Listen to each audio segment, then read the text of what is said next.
Greetings, Phantom fans! Dan Herman, publisher of Hermes Press, to bring you our new Phantom Sundays Volume 4. I think it's worth the wait.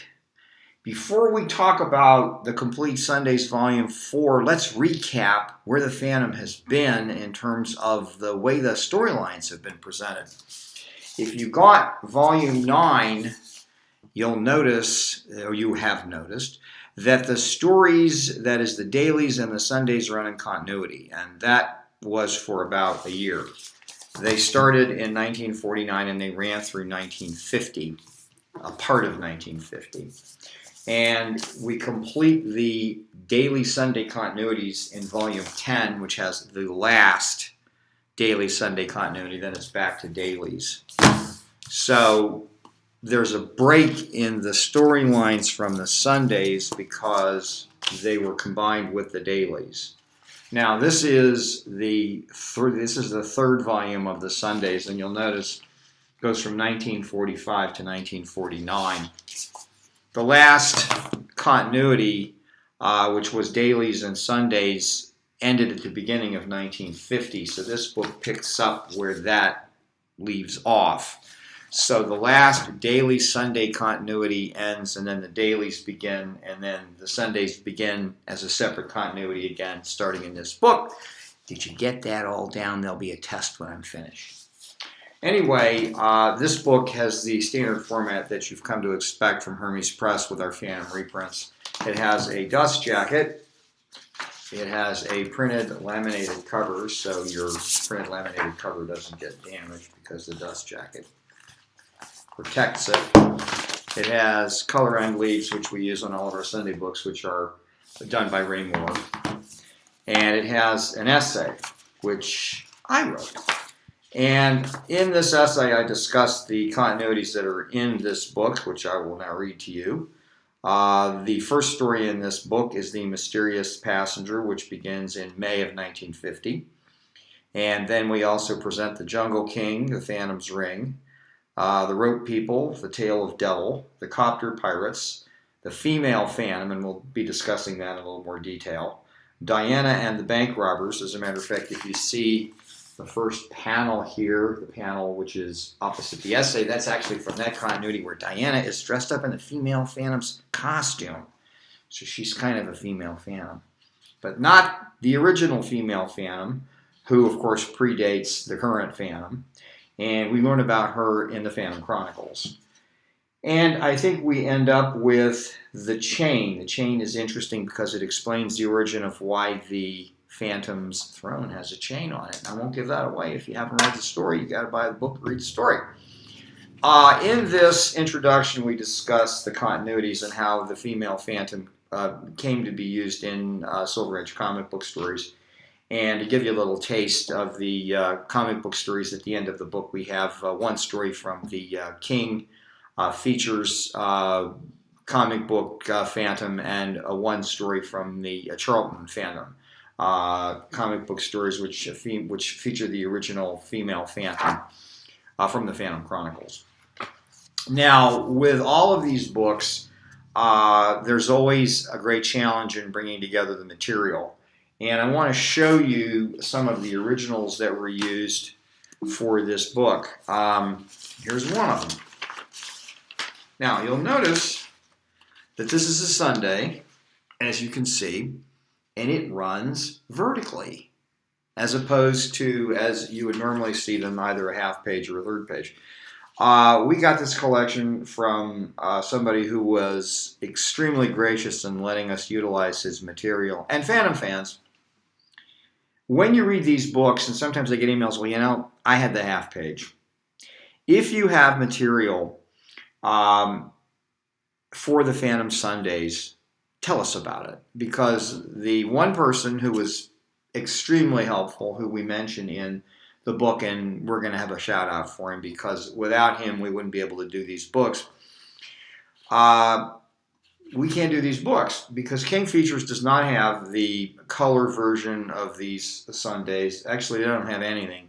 They have some microfilms which have been used, and they're not very helpful, and those have been digitized versions of microfilms, you can't use them for the purposes of reproduction, because if you do, they don't look very good.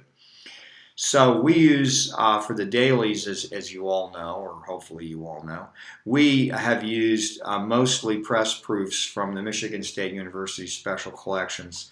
King Features had 2 sets of press proofs. They gave one to Ohio State, one to Michigan State. We go to Michigan State because I'm a Michigan State University graduate. And a shout out to Randy Scott, who runs the Special Collections and is an absolutely phenomenal person and has given us access to this. The person who we really appreciate incredibly for helping us out is Jeff Schwartz. Jeff Schwartz was kind enough to lend us his collection of color and daily Phantom tear sheets so that we could try to complete this book and other ones. And one of the things you're going to notice about this book, which I'm going to discuss, is some of the Sundays are in black and white, and I'm going to explain why. Now, I've already shown you this, and this had to be reformatted as a 3rd page so that you could look at it with the rest of the Phantom strips that we have in here. Here's what a 3rd page looks like. And if you look at this, and then you compare it to what the book looks like, you will see that a lot of work has been done to get it to the point where it looks new. And here you can see what we've done is these have been scanned. The white has been adjusted so it's universal. Then we adjust the colors, assuming that the word balloons are white. And then we use a couple of tools to clean up, bleed through, although we don't make them perfect because they were never perfect. If you look at these, we're giving you an approximation of what this would have looked like when you got the newspaper back in 1950. We don't have press proofs, so we don't have that reference. So we're restoring these things to look like what they'd look like in the newspaper when you got it delivered on Sunday morning and you opened it up real fast so you could read the Phantom first. Now, one of the real problems that we had with this particular book was we were unable to get color material for all of it. And I made the decision, so blame me, that rather than just stop and wait for 5 or 6 years to get all the material, and remember, if you have the material, call us or email us because we'll give you free books, we'll mention you, we'll take you out to lunch, we'll invite you to Comic-Con. We'll let you sit at our booth and autograph books that you've lent us material for. We used black and white press proofs along with color material. Now, that is kind of unusual, but we have to tell the entire story and we can't leave anything out. We don't have the color material. So we used the press proofs from King Features, which were full-size half pages. And we digitally fixed them so they looked perfect. And actually, I remember looking at the proofs and thinking to myself, these things look phenomenal. And while I would have preferred to have them all in color, you have the complete stories. You have these magnificent black and white press proofs, which are about as perfect as you can get. And of course, then you have our color reconstructions alongside them. And this is only for the first couple of continuities. After we get past that point, it's all color. And I think we've gotten, here you can see, these are continuous pages.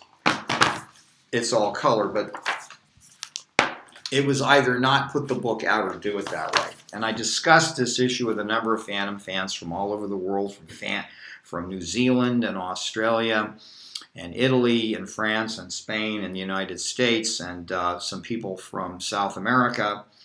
And the consensus was, do the book and use the black and white continuities because they look phenomenal. So we're telling you right up front, that's what you're going to get with this book. The good news is, because of the large collection that we got, that we scanned, the subsequent books from this are going to be in color. I expect they'll be in color. Now, I know one of the questions, a lot of people say, why don't you digitally recolor it? If you digitally recolor, we're not going to be able to match the look of the originals. It's going to look too perfect. And there are lots of tools that we use in Photoshop. There's even a tool that you can use to create a dot screen. It does not resemble the originals. And you have halftones in the coloring, which we can simulate, but we don't have a guide to see what it looks like, so we could potentially get the colors wrong, and we don't want to do something that's inaccurate. And it's just not going to have the flavor of the original. And we want to preserve the originals so that you have the best reproduction of the originals that's possible. Since we don't have the original color strips for this particular book, we're using black and white and color. However, as I said, after the first couple of continuities, it's almost all color. That being said, at the end of the book, as I already said, I think I may be repeating myself, so I hope you'll excuse me. We have more female Phantom. They call it the girl Phantom. I don't think that's what you should call her. She's the female Phantom. And we have 2 comic book stories to show you how the character was carried forward in the Silver Age. So, here you have another beautiful Phantom Sundays book.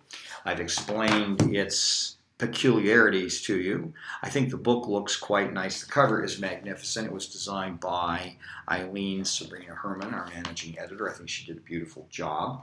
The reconstructions were done, as usual, by Troy Musquire and Alyssa Fisher, who did a great job. And I think the book comes together very nicely, and it is in transit from the printer in China, who did a beautiful job printing it.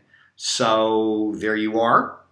And we are currently working on more Phantom Dailies books. We should have 13 and 14 to the printer very shortly.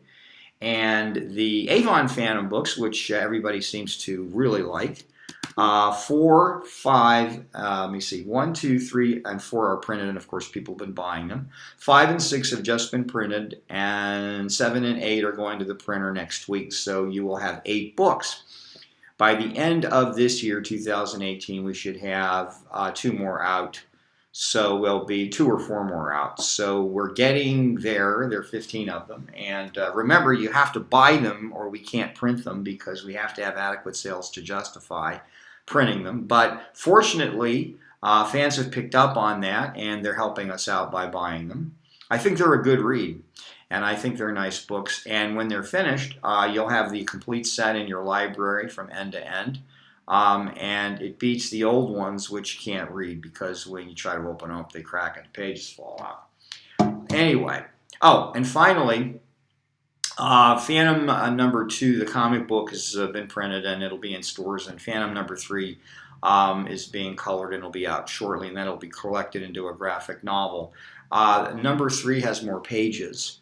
So instead of getting a 20-page comic book, you're getting almost a 30-page comic book.